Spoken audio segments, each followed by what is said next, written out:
Hello! Kumusta? Welcome sa Untitled, ang safe space kung saan pwede kang makinig, magpahinga at baka makahanap ng konting comfort sa gitna ng araw-araw. Ako si Clover and I'm really glad na nandito ka ulit. At kung first time mo naman dito, welcome sa'yo. Sana dito ka makahanap ng space kung saan pwede kang huminga kahit sandali. Alam mo, today, gusto lang kitang kausapin ng diretso. Walang filter, walang pa-deep talk, just something real.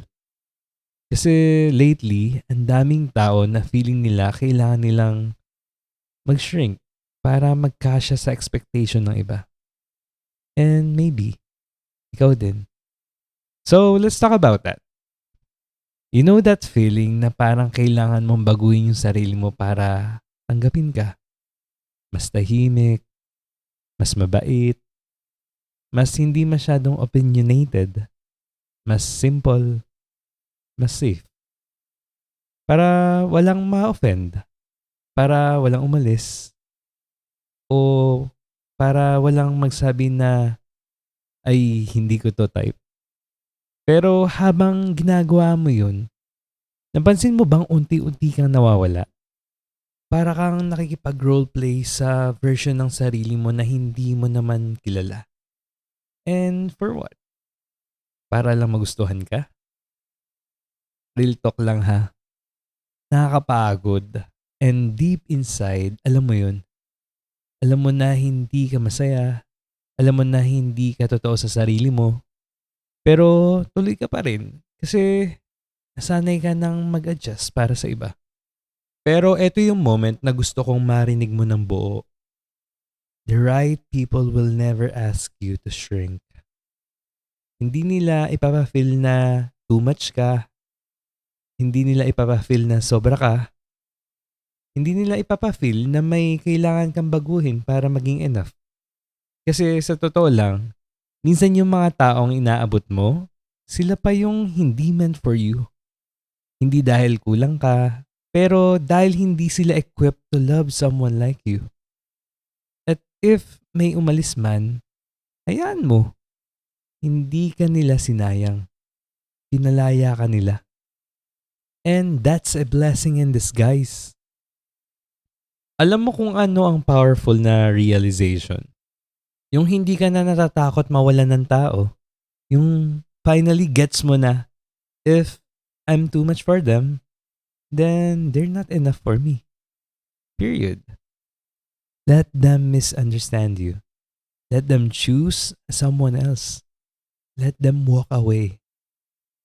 Hindi mo kailangang magbago just because someone couldn't handle your personality. Hindi nagiging invalid ang worth mo dahil may taong mas pinili ang ibang tao. Sabi nga sa kanta ng Goo Goo Dolls, I just want you to know who I am. Hindi I want you to like me. Hindi I want to impress you.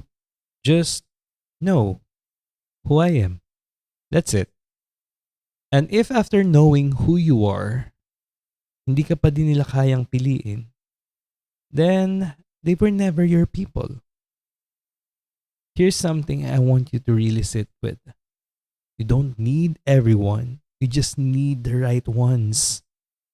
The right ones na won't make you second guess your worth. They won't dim your light. They won't compare you. They won't make you feel like you're too intense or too soft or too emotional. They will stay not because they have to, but because they genuinely see something in you na hindi mo nakikita minsan. And when you stop chasing the wrong crowd, doon biglang umiikot yung mundo. Biglang gumagaan, biglang nagiging tahimik yung utak mo. Then, marirealize mo na hindi rejection yung pag-alis nila, but protection. Listen to this. I'm telling you right now, virtually, stop apologizing for who you are.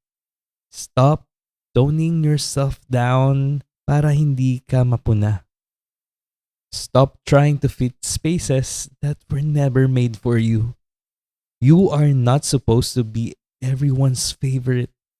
But for the people meant for you, grabe, you'll be everything.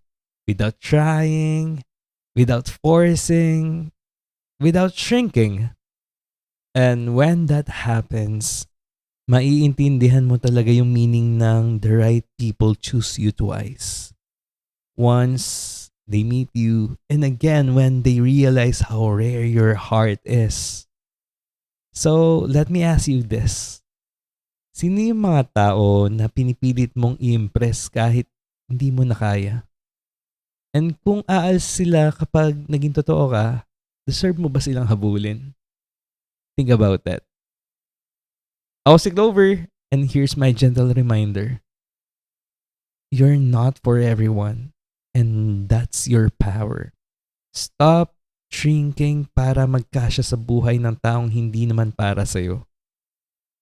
Hanggang sa susunod na episode ng Untitled, ingat ka palagi and please stand your ground. You're worth being chosen exactly as you are.